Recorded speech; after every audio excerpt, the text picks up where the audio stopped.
Hello and welcome. You found the Social Work Podcast. My name's Jonathan Singer, and I'll be your host as we explore all things social work. Hey there, podcast listeners. Do I have a treat for you today? Mary Velasquez is here to talk with us about what has changed and what has stayed the same in motivational interviewing, 3rd edition. Dr. Velasquez is an educator, a researcher, clinician, trainer of trainers, and the Centennial Professor in Leadership for Community, Professional and Corporate Excellence, and Director of the Health Behavior Research and Training Institute at the University of Texas at Austin. Oh yeah, that's a lot of titles. But the coolest thing about Mary, I'll let you know that it happens in the very beginning of the podcast. In fact, we start a conversation where I learn something about Mary that just blows my mind. After that, we start talking about the changes to motivational interviewing 3, which I'll call MI3 from here on out. Mary points out that one of the biggest changes is that Miller and Rolnick have moved away from thinking about change as happening in the 5 discrete stages described by Prochaska and DiClemente's stages of change model. In MI3, change is conceptualized as occurring in 4 overlapping processes: engaging, focusing, evoking, and planning. And these 4 processes are so central to the way that Miller and Rolnick think about motivational interviewing that they've organized the book around them. Now, one thing that hasn't changed, and longtime users of motivational interviewing will know this, is that MI loves acronyms. The most well-known is the acronym OARS, which stands for open-ended questions, affirming, reflective listening, and summarizing. Now, the OARS are 4 of the 5 core skills, and the ones most closely aligned with the humanistic, person-centered side of motivational interviewing. And the OARS are great skills to use if you want to follow your client. But as Mary points out, motivational interviewing takes the stance of guiding clients, which is more directive than the following stance of person-centered therapy, but not as directive as you might find in other treatments. And the 5th core skill, which they call informing and advising, is consistent with the stance of guiding, which she talks about when she describes the eliciting, providing, eliciting sequence in the focusing process. I know it's a lot of words, but you'll hear her talk about it, so it'll be okay. MI3 has added 2 new acronyms, DARN and CATS. And rather than reflecting malice towards our feline friends, they reflect a refinement in the concept of change talk, which was introduced in the 2nd edition of MI. MI3 divides change talk into preparatory change talk and mobilizing change talk. And Mary points out that this distinction is one of the most obvious research-informed changes to the model. DARN stands for desire, ability, reason, and need. And when you hear people using this language, you know that they're preparing for change but not making the change. In contrast, when you hear CATS language, that is commitment, activation, and taking steps, you know that people are mobilized for change. So we talk about this and a bunch of other things, and then Mary ends our conversation with a little exercise developed by Bill Miller that gives people a quick taste of motivational interviewing. Now, I want to say that there's something very meta about the fact that motivational interviewing as a model is changing, right? I mean, I find some comfort in knowing that the people who have developed this way of addressing ambivalence and strengthening motivation to change are themselves open to changing how they think about change. And that's what I mean when I say there's something very meta about the fact that there's a 3rd edition of motivational interviewing. And it would be hard to have much confidence in a model of change that always stayed the same. Okay, enough pontificating. Now, without further ado, on to episode 84 of the Social Work Podcast, Motivational Interviewing, 3rd edition, an interview with Mary Velasquez. Mary, thanks so much for being here on the Social Work Podcast and talking with us about motivational interviewing. My first question is, how did you get involved in motivational interviewing? Well, it's a bit of an interesting and kind of a roundabout story. When I was young mom, staying at home with my kids, I was a smoker. Hate to admit that these days, but I was, and I wasn't feeling well one day. Called my mother over and asked her to help me with the kids, and just kind of one of those days where you're feeling good enough to kind of be knocking about the house, but not good enough to be doing your regular things. So I was looking at a newspaper, a little throwaway newspaper, and found an advertisement that said, if you're a smoker and you don't want to quit, call this number. So just for the heck of it, I called the number and agreed to participate in a research study. I stayed with that study. They followed me. I moved. The researchers kept calling me and kind of hounding me, and my husband would say, "Why are you doing this? Why are you staying with this study?" And I said, I'm not really sure, but I like the questions they're asking me. There was never any kind of intervention or anything that I really had to do. And I said, "But they pay me $8. And he said, "Well, I'll pay you $8 to quit this study because you're spending a lot of time on it." Later on, I decided to go back and finish my college degree, would like to go to graduate school. And I remembered that the psychologist that had done this study sent a little summary of the study to the participants, and I got it out. And there was this thing about the stages of change and how people went about changing a behavior. It turned out the psychologist was Carlo Di Clemente. And my professor said I really should get to know him and perhaps volunteer in his lab. So are you saying that you were part of the classic smoking study, like the one that the stages of change model was developed out of? Well, yes. I am. It was, yes, and it was Carlo. It might have even been his dissertation study, but it was Carlo Di Clemente, and he was working with Jim Prochaska. And they had done, I think, some original work, but this was definitely one of the early studies. So I got up my courage and called this guy's office and offered to volunteer in his research study because I was very interested in going back to school. And the research assistant said, well, we don't really use volunteers. And then a few minutes later, called back, and this was back before the days of institutional review boards, and she said, Dr. Di Clemente wants to know if you were in one of his research studies because he recognized the name. I said, well, yes, and in fact, I was. And she said, yes, he'd love for you to come in. So started working with him. He's just an amazing colleague, researcher, just a fine person, and continued through my finishing school, my master's degree, went on to work as a project director for him, and then there was a large study called Project Match that was an alcoholism treatment matching study, one of the largest studies funded by the National Institutes for Health, and he asked me to be the project coordinator.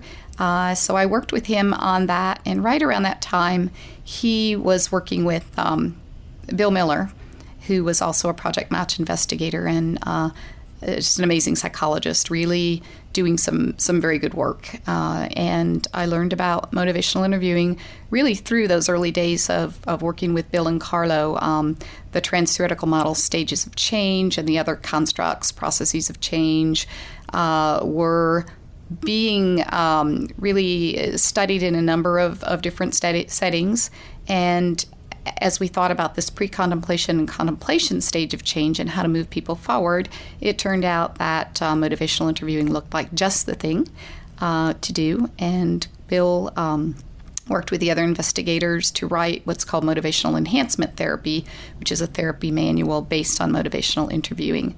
So I trained in one of the early Bill started doing this motivational interviewing. It's now called Motivational Interviewing Network of Trainers, but training in motivational interviewing, how to be a trainer. And so I went to that, and they really, the stages of change, trans-theoretical model and motivational interviewing are what Bill and Carlo call kissing cousins. They sort of grew up together. So Bill and Steve Rolnick were developing motivational interviewing really right around the time they incorporated the stages of change into their early work. And it was just a natural fit. So all of our research, I went on to, Carlo moved to the University of Maryland, and we continued to work together. And then I continued to write grants, moved to medical school as director of research in a family medicine department. We continued to work together and write grants, and now all of our grants incorporated motivational interviewing along with these stages of change and the rest of the trans-theoretical model variables. And then stayed there, did research there, and then was recruited to the School of Social Work at the University of Texas at Austin. So it's kind of a I told you it was a long story. Well, what a great story. You never think that a sore throat could lead to something like that. And I did quit smoking along the way. Oh, you did? I Okay. did, and just because those questions they were asking me, I think, and really, I think it, that's part of what research does is raises people's awareness. So the third edition of Motivational Interviewing has just come out. And I understand there's some pretty big changes that are in the new edition, including a new definition of what motivational interviewing is. Could you tell us how it's changed? Sure.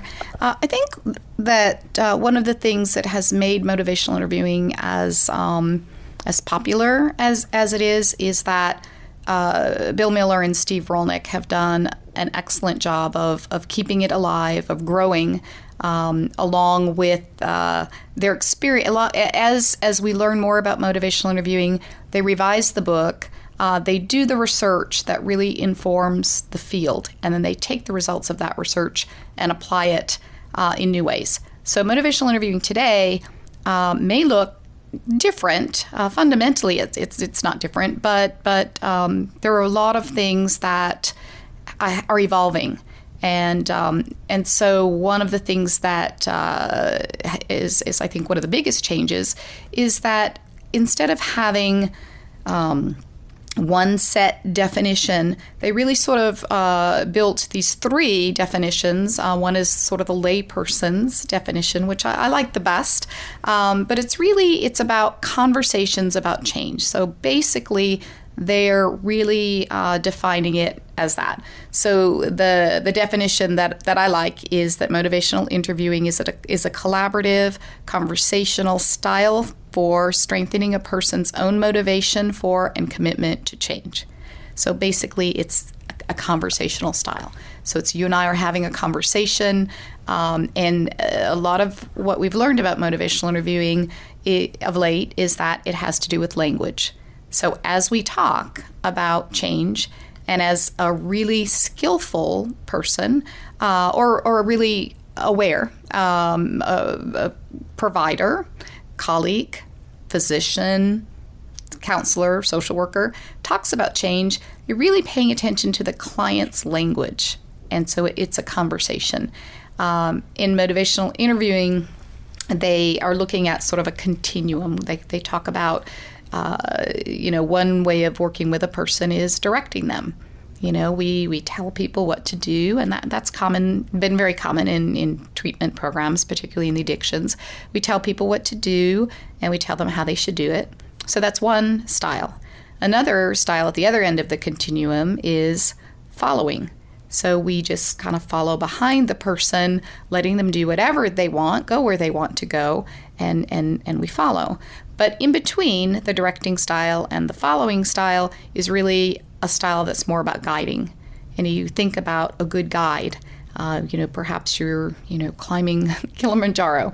A guide is going to be there, perhaps offer advice, but not tell the person what to do, really, but sort of be there just to guide them and to help them. So a good motivational interviewing counselor, provider, is going to be more of a guide.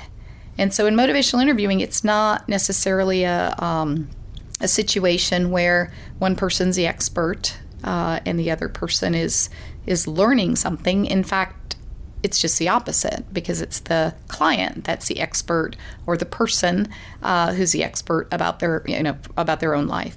So, and I'm talking about it in because this is a social work podcast, I'm using the term client and counselor or social worker, but it really is in all these kinds of conversations happen every day. And we recognize in motivational interviewing that it's any conversation about change, really, where the person is listening and eliciting from the client their own ideas, perhaps reflecting back to them, helping them move forward toward change. That's good motivational interviewing. And you don't have to be necessarily a practitioner of some sort. You can do good motivational interviewing. Just it's a skill. It's not easy to learn necessarily, but it's learnable, and lots of people do it in all kinds of professions and can do it well. A good pastor often can do motivational interviewing. Physicians use it quite effectively, so I think that's the beauty of it, and I think that's why it's become so popular and so important. You know, I think it's interesting you said that it's not easy. I think that one of the things that I've heard from students or folks that don't know about motivational interviewing is it doesn't look like they're doing anything, right? I'm watching this person and it just seems like they're having a conversation, and where's the therapy? Like, where is the actual technique? That's a good question, because it often looks like a conversation, often looks effortless, when in fact, good motivational interviewing, there's a lot going on. The counselor or the therapist or the provider is really thinking on their feet, listening for the client language, and they're eliciting from the person, again, language about change. The recent work in motivational interviewing over the past decade has identified what we call change talk. A lot of the work has by Dr. Terry Moyers at the University of New Mexico. She's done a fabulous job of trying to figure out if motivational interviewing is so effective, and it is. Research is showing it's a very effective style. What is it about motivational interviewing? What's happening in that session? And let me just kind of digress for just a second here. There's some real problems with the way people typically deliver, quote unquote, counseling. I think for many, many years, we trained, I'll go back, let's talk about social work students here. We train people and we tell them, when you go in, here's how you open. My students say, we know how to open a session. We know how to terminate. We're taught how to terminate a session. But what do you actually do when you're there in the room with a client? What Terry and Bill and Steve and others did was look at successful clients. And they listened to therapy tapes of those sessions and really tried to identify what was happening. They worked with a guy named Paul Ammerheim, a psycholinguist, to sort of figure out what the client was saying and what the therapist was saying to the client that really helped the person move forward. So they identified these four areas of what we call change talk. The first is the desire to change. So the person is thinking about, I want to do this. I want to change. The second is ability. I can do this. How might I go about it? Because unless a person really feels like they can do it, they have the confidence to do it, they're not likely to change. The third is reasons. What are the reasons for a person to change? And then the need for change. So they use the acronym DARN, and then they talked about this commitment, this change talk, this change language. So that's what's happening in the session. A good motivational interviewing provider is listening for that change talk. And they're also listening for what we call sustained talk. So if a person is talking about the reasons for staying the same. So you're hearing ambivalence going on in that session. Person's talking about, all the reasons, for example, that they shouldn't take their medication, or all the reasons that, they are going to continue to smoke or to drink. And then on the other hand, all the, the desire, ability, reasons, and need for change. So as a skillful MI provider is listening to that, they begin to reflect the change talk, not ignoring this sustained talk, but reflecting the change talk. And it as we hear more and more change talk, we also then begin to hear some commitment language from the client. So again, skillfully reflecting the change talk, leading up to commitment language, and that's really more of I'm going to change. I'm going to do this. I promise I'll do it. I will do it. So that's what's happening in that session, and the therapist or the counselor is keeping track, really tracking what the client's saying, using different levels of reflection, maybe very simple reflection, maybe just repeating what the client's saying or changing the word slightly. And then more complex reflections, maybe some metaphors, really continuing the conversation and advancing helping the person move toward change, but again, using the client's own ideas about change. So there's a lot going on in that session, and a really good, really skillful person who's doing motivational interviewing is keeping up with all of that. And resisting the urge, what we call the writing reflex, where we often want to give advice. We want to tell the person what to do. We say, "Oh, I'm really well trained. I know how to help you do that." And so, as again, going back to the social work example, that's the thing when you say, often you hear people say, "What's really going on there?" It just seems like it's a conversation. Our students, what I do in my class is, the first part of it is really teaching them to listen, how to use good nonverbal behaviors, how to not use this writing reflex, and to have the students learn that they have to put aside oftentimes their own ideas about the client's change. It's a steep learning curve sometimes for us to undo those behaviors of wanting to fix people. So what are some examples of language that people might use to indicate that they're in those different places? Well, if you think about what we call sustained talk, that's basically, when a person is staying the same. So I have a lot of stress in my life, and if I were to quit smoking, I would just be anxious all the time. I'm not ready to do that. So that's sustained talk. Identifying change talk, we use that acronym DARN, and you can identify it by, when you hear someone say, I know I could do this, or I think I can. I have reason to do this. I want to. So that's that change talk. And the commitment language is really when someone says, I will do this.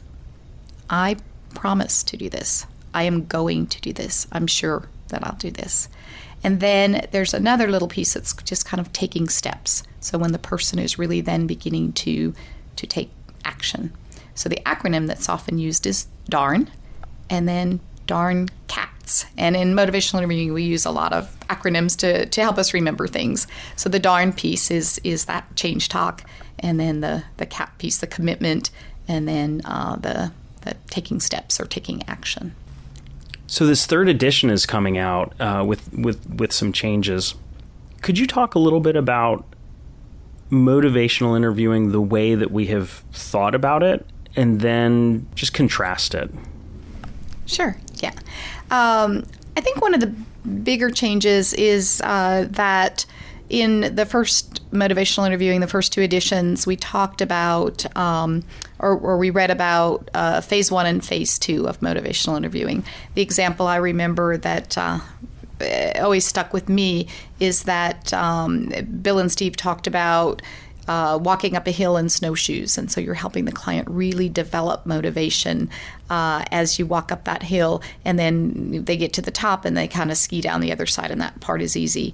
And in the latest edition, the third edition of motivational interviewing, they're really focusing not only on that building motivation, but what do you do, when you get to the top of that hill? How do you help a client plan for their change? And how do you elicit from them their ideas about change, but then really help them think about how to move forward and how to take action?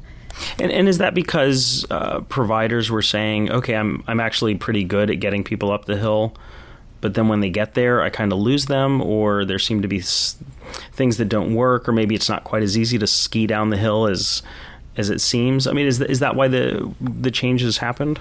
Well, I think so. And I think that there are also some studies, including some of our own, that are showing that using the motivational interviewing strategies that we know to date can be very effective if you're helping a person who's not ready to change, and as they get closer to that change, if we continue to use those same motivational interviewing strategies, we're kind of looking at decisional balance and really continuing to talk about, reasons for change and why they should change, and helping them see that, but they're really ready to take action, and we don't focus on that, then we can stall them. And so it really using, other strategies, even, some cognitive behavioral strategies.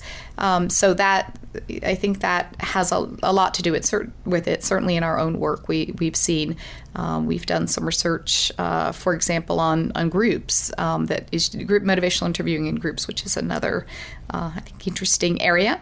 But in that work, people who came into the group who were not ready to change did very well in a motivational interviewing group. But those people who came in who were already ready to change, using the stages of change language that, people in preparation perhaps didn't do so well with motivational interviewing. And in fact, the people who were less ready, when we looked at them a year later, they had actually done better using the motivational interviewing approach than those people who came in ready to change. So I think that's one of the things that Bill and Steve really have done a great job of focusing on. How do you really identify where the person is, and then use the strategies that are very appropriate for. They don't always use the language of stage of change, but using strategies that are appropriate to where that person is on a continuum. You think about what they call a readiness ruler on a scale of 0 to 10. How ready is that person to change, and then really tailoring to where they are. So it sounds like maybe there are not so many changes to the motivational interviewing concepts around working with people in pre-contemplation and contemplation and perhaps preparation, but it's the action and maintenance that some of the changes are happening. Well, sort of. They're really, I think, refining their language. So they don't use the stages of change terminology in MI3, but really they explain these what they call these processes. So there are 4 of them, and the first one is engaging, where you're really developing the relationship with the client, listening, helping the client feel comfortable with you, developing that rapport. And so really calling that the first process in motivational interviewing, that engaging piece, paying a lot of attention to that. And then the next piece is the focusing part. How do you help the client identify the actual behavior change? It could be, for someone who's diabetic, for example, they may be smoking, they may be eating unhealthfully, they may be not exercising, but how do you help them identify, the area? Talk about the one they're most ready to change, or perhaps the one that is causing them the most problems. If you're a healthcare provider, how do you focus? Oftentimes that's where our students in social work get very lost. They follow that, they want to ask the client about their childhood, or they want to identify, their depression or anxiety, or, they get all, it's one of the biggest things that we try to teach the students when we teach them motivational interviewing is how do you focus that session, and how do you focus it in a way that's most helpful to the client. And it's about where the client wants to go, but also an informed guiding process. So that's the second piece. So like if somebody comes in and they're diabetic, even though you might be really interested in their childhood and sort of how they learned about food and sort of their family history, that might not necessarily be focusing the conversation on a behavior that they would change. Is that right? Yeah, that's exactly right. And we teach our students that, typically, you want to, as quickly as you can, identify a target behavior. And that doesn't mean that won't change as you go through the session. And some behaviors are more amenable to that, of course, in a healthcare setting. And more of our students are going into, becoming integrated health behavior specialists. And in that case, the students, you really want for them to identify, if they have 20 minutes with someone, what behavior should they focus on? So often, I'll say, for example, I teach them to use a strategy that Steve Rolnick explains in his Health Behavior Change book, where you draw several circles on a paper and you say, it's called agenda setting. Well, Mr. Smith, with your health issues, oftentimes different behaviors can lead to being diabetic, or can contribute to diabetes.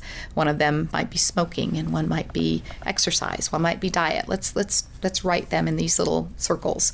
And then what else might there be? You can see that some of these circles are blank. How would you fill this in? Now let's talk about these different behaviors. Which one of these might be most important to you? Or which one of these would you like to work on today?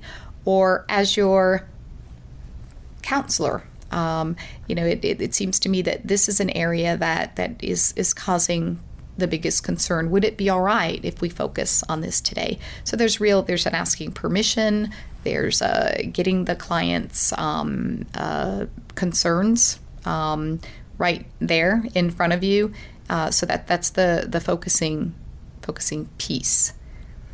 Okay, so the first one is this engaging, and then the next one is the focusing. And that example that you just gave of the circles on the page, it seems very concrete and collaborative, and like a great way to set an agenda with somebody who might not be coming up with it. That's right. Yeah. So so you said there's a third and a fourth thing? There are. The third is really more of an evoking or an eliciting process. That's where the change talk that I was talking about earlier, that's where that comes in. So we're eliciting the client's own ideas about change. Oftentimes we use, one example is a strategy called elicit, provide, elicit. So you ask the person what they know. So, Mr. Jones, what do you know? Or Mr. Smith, I think it was, what do you know about diabetes and what contributes to diabetes? And then learning from the client what they know about the behavior. And then would it be all right, if I have a few other pieces of information, would it be okay if I talk with you about that? And then coming back at the end, so that's the provide piece, and then coming back at the end and asking an open question. What do you make of that? What do you make of that? Or what might you do now? So really eliciting, providing information, advice in a way that the client is really part of the conversation. And then again, asking an open question at the end. Always listening for change talk, always reflecting the change talk when you hear it. So that way the client, we hear it said several times. You ask an open question. The client's response is often change talk. The counselor reflects that change talk. And then at the end of the session, in good motivational interviewing, they use summaries. And so you're summarizing, Bill talks about it almost as building a bouquet, putting together a bouquet. So picking flowers, those change statements about change are the flowers that sort of form this bouquet, and then a summary. And so the client is hearing it again during that summary. So that's the eliciting piece, and that's a piece that really takes a lot of skill. And in these studies about language, what they hear is the more change talk, more often the client makes statements about change. There's an increased probability that the person will actually change. It's the change talk, but then also the commitment language. So it's the type of change talk as well. They just keep talking about change. That's good, but if you can help a client move forward into that commitment language piece, that's what's most predictive of change, long-term change. I love the visual of the bouquet. Yeah. In terms of a summary, really picking out those beautiful parts. Yeah. That's nice. I did some training with some sheriffs from South Texas once, and They weren't quite as enamored with the bouquet. And sort of picking out the best magazine clip or something. I'm afraid so. And they were doing motivational interviewing and learning it and actually doing it very, very well. That's interesting. So was that the fourth? No, that was the third. That was the third. Okay, all right. And the fourth is really planning. So helping the person think about what they'll do if you make this change. When you make this change, who can help you do it? How will you know that it's working for you? What are some steps, very specific steps that you can take? How can you identify those resources? Are there people in your environment? Are there programs? So really helping the person be very specific about what might be helpful to them. And so these 4 processes, would they occur in a single session, over multiple sessions? Is this something that is there a time frame for it, or is it? I'll let you answer the question. Yeah, that's a very good question, and it varies depending on the client. In some cases, the client comes in really sort of ready for change. And, rather than spending a lot of time in the session, building, it's really helping the person to plan. And I think that always that engagement piece, sometimes, you always want to do that. You always want to develop the rapport with the client. You always want to elicit their own ideas about change. But some people are really ready to get down to the planning piece. So it depends on the client. If we don't pay attention to where the client is in the whole process of change, we're gonna lose them pretty quickly. And a lot of times, the client will, tell you you're doing a great job and thank you very much, but they're not going to change. And one of I think the really a strength of motivational interviewing is not only can we identify and listen and hear these things happening in a session, but we're able to code them. So we can listen to a tape of a motivational interviewing session and identify what is a what we call am I adherent behavior. The therapist is being supportive, asking permission, and non-adherent, so directing, telling the person what to do. So we actually score that. Open questions. Open questions are questions that can't be answered with a yes or a no, and really help a person to think about all aspects of change, as opposed to a closed question. It's not always bad to ask a closed question, but we try to have many more open questions than closed. So you can record that, the open to closed question ratio. You can note that during a session. You can listen for change talk. How much sustained talk did you hear where the person wasn't going to change? And then how much change talk did you hear? So you can record all that. You can track it. You can give feedback as a supervisor using this, what's called the Motivational Interviewing Treatment Integrity Coding System. I think that's the whole name of it. They call it the MIGHTY. And then there's some other very good coding systems as well. But it really looks like, according to the research, that you can record that change talk and then you can really predict how well a person's going to do. So you've talked about darn cats, and you talked about these 4 phases: engaging, focusing, evoking, and then planning. Mm-hmm.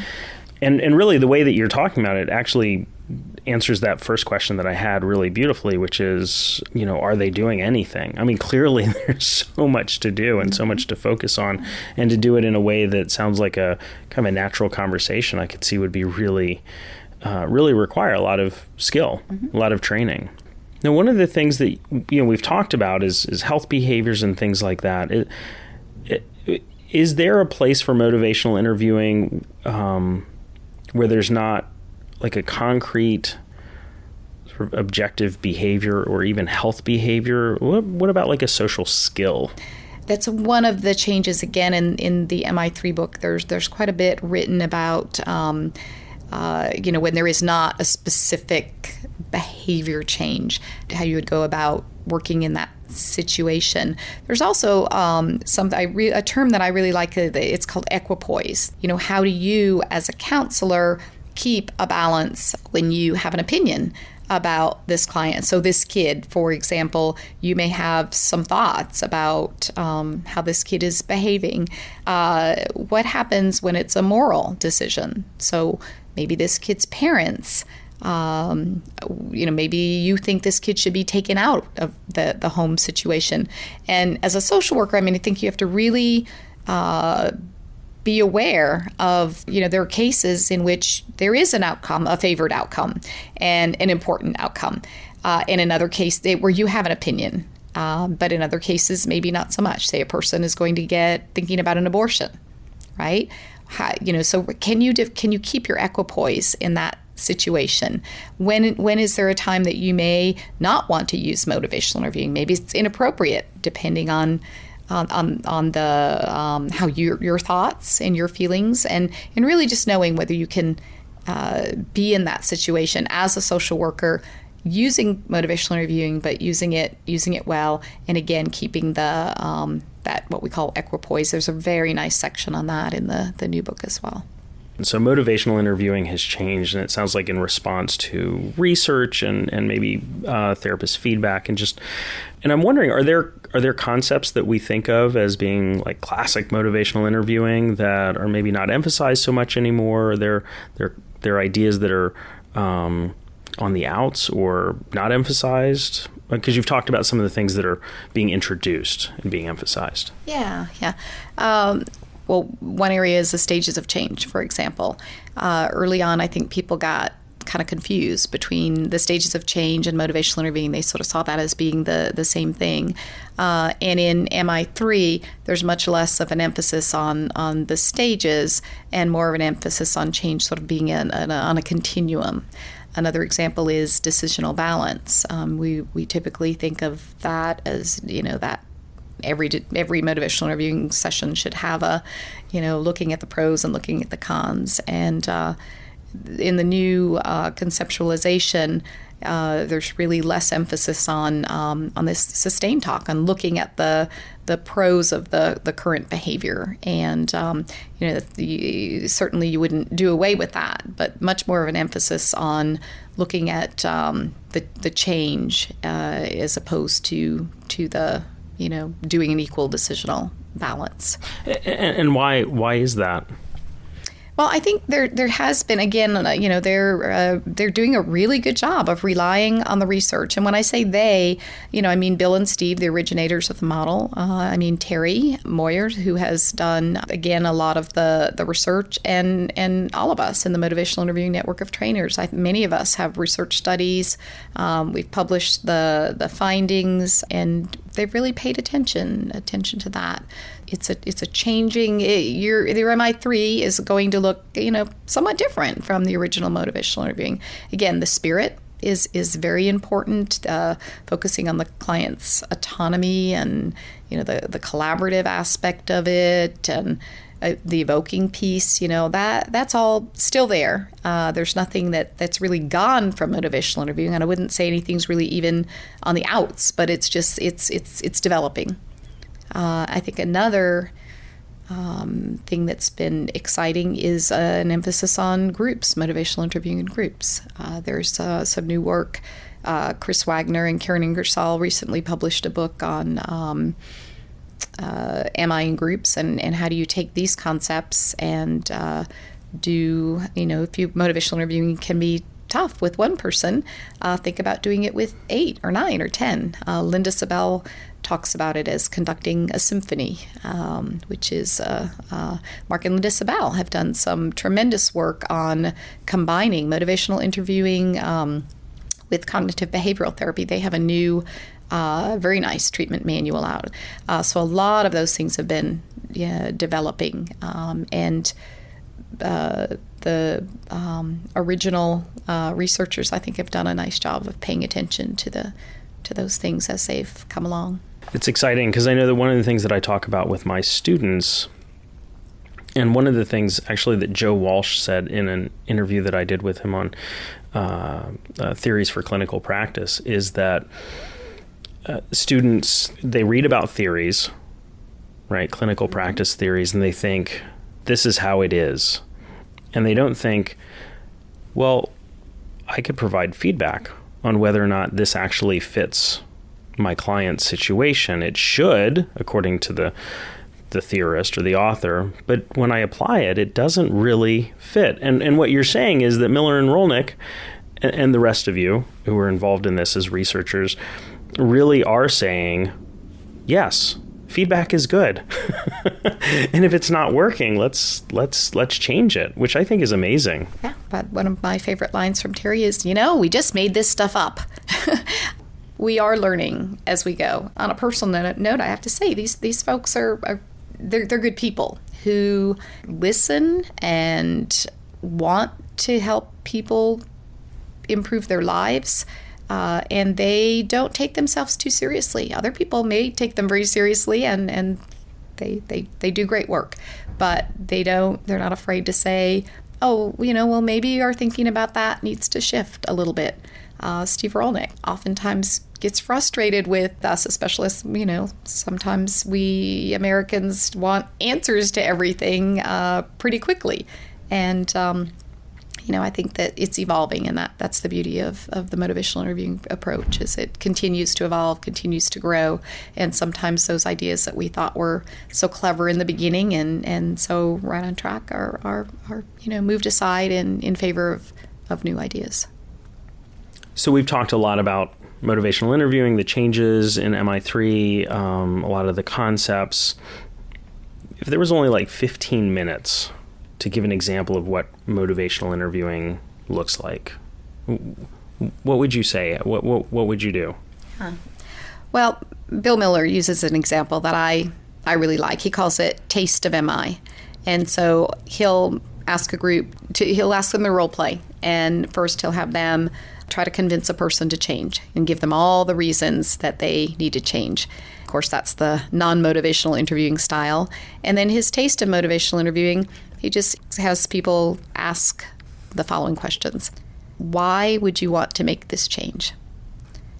How might you do this to succeed? What are your 3 best reasons for doing this? How important is it to you? And now what do you think you'll do? That taste of MI really gives people the stark contrast between that first approach, that is the convincing, telling, advising, and then the second one that is motivational interviewing. There's much more to it than that, but clearly that gives, if you had 15, 20 minutes, that's the thing I would do. That's great.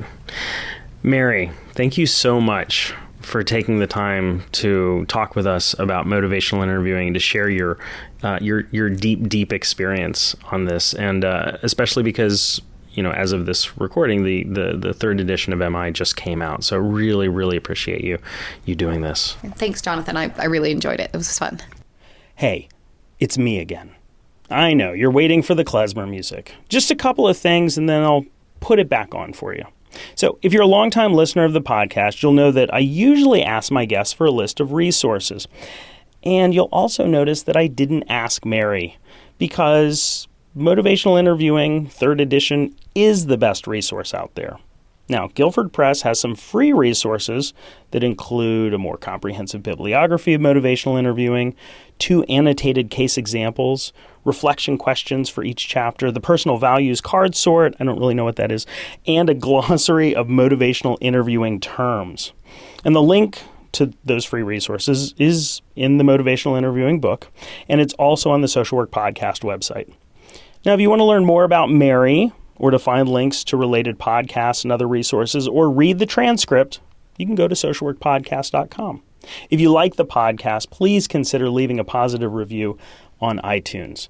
The more positive reviews, the easier it is for folks to find it. And if you want to connect with the thousands of other fans of the podcast, you can go to our Facebook page at facebook.com/SW Podcast. You can follow the Social Work Podcast on Twitter at SOC Work Podcast. And if you like to listen to the podcast on the go, you could consider downloading the Stitcher mobile app, which allows you to stream the 10 latest episodes and share them with your friends and coworkers. Okay, you've been really patient. Here's your klezmer music. Thanks for listening. I'm Jonathan Singer, and thanks for being with me today for another episode of the Social Work Podcast. If you missed an episode or have suggestions for future episodes, please visit socialworkpodcast.com. If you'd like to support the podcast, please visit our online store at cafepress.com/swpodcast. To all the social workers out there, keep up the good work. We'll see you next time at the Social Work Podcast.